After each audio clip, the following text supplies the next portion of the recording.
एका अथांग समुद्राच्या किनारी एक महान साधू अनेक वर्षांपासून तपश्चर्या करत होते. लोकांच्या मते त्यांच्याकडे एक दैवी शक्ती होती. त्यांच्या स्पर्शाने कोणताही साधा दगड हा सोन्याचा होऊ शकत होता. पण साधूंना त्या सोन्याचा मोह कधीच नव्हता. ही बातमी वाऱ्यासारखी पसरली आणि त्या राज्याच्या राजापर्यंत पोहोचली.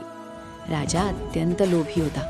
त्याला वाटलं, जर हे सामर्थ्य मला मिळालं तर माझं पूर्ण राज्य सोन्याचं होईल आणि मी जगातला सर्वात श्रीमंत माणूस बनेन. तो तातडीने साधूंकडे धावला.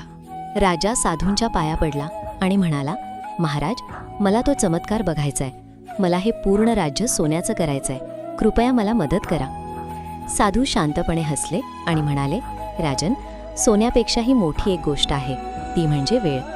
पण तुला जर चमत्कारच बघायचा असेल तर तुला माझी एक अट पाळावी लागेल. साधू म्हणाले, तुला या समुद्रात शिरून एक असा दगड शोधायचा आहे जो स्पर्शाला गरम लागेल. जो दगड गरम असेल तोच सोन्याचा होईल. पण एक नियम लक्षात ठेव, जो दगड थंड लागेल तो तुला पुन्हा समुद्रात फेकून द्यावा लागेल, जेणेकरून तोच दगड तुझ्या हातात पुन्हा येणार नाही.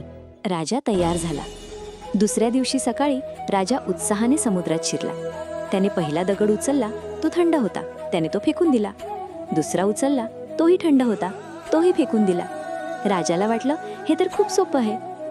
पण दिवस गेले, आठवडे गेले आणि महिनेही उलटले. राजा रोज सकाळी समुद्रात जायचा, हजारो दगड उचलायचा आणि थंड लागले की फेकून द्यायचा. आता राजाची ही एक सवय झाली होती. तो एका यंत्रासारखा काम करत होता. दगड उचलायचा आणि फेकायचा, उचलायचा आणि फेकायचा. एके दिवशी त्याने सवयीप्रमाणे पुन्हा एक दगड उचलला. पण जसा तो दगड त्याच्या हाताला लागला, त्याला जाणवलं की हा दगड गरम आहे. हो, तोच तो चमत्कारिक सोन्याचा दगड होता. पण हीच तर खरी शोकांतिका आहे.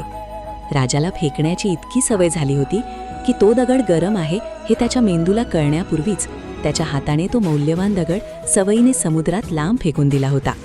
क्षणात तो दगड अथांग पाण्यात गरम झाला. मित्रांनो, तो समुद्र म्हणजे आपलं आयुष्य आहे.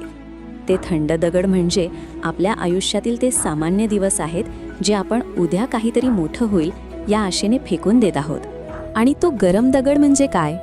तो म्हणजे आजचा हा क्षण आणि तुमची माणसं. आपल्याला दुर्लक्ष करण्याची इतकी सवय झाली आहे की जेव्हा एखादा आनंदाचा क्षण किंवा प्रेमाचा माणूस आपल्या समोर येतो तेव्हा तो किती मोलाचा आहे हे कळेपर्यंत आपण त्याला आपल्या वागण्याने लांब फेकलेलं असतं. अशाच हृदयस्पर्शी आणि जीवन बदलणाऱ्या कथांसाठी आपल्या ज्ञानामृतसारला नक्की सबस्क्राईब करा. हा व्हिडिओ तुमच्या प्रियजनांसोबत शेअर करा. धन्यवाद. जय श्री कृष्ण.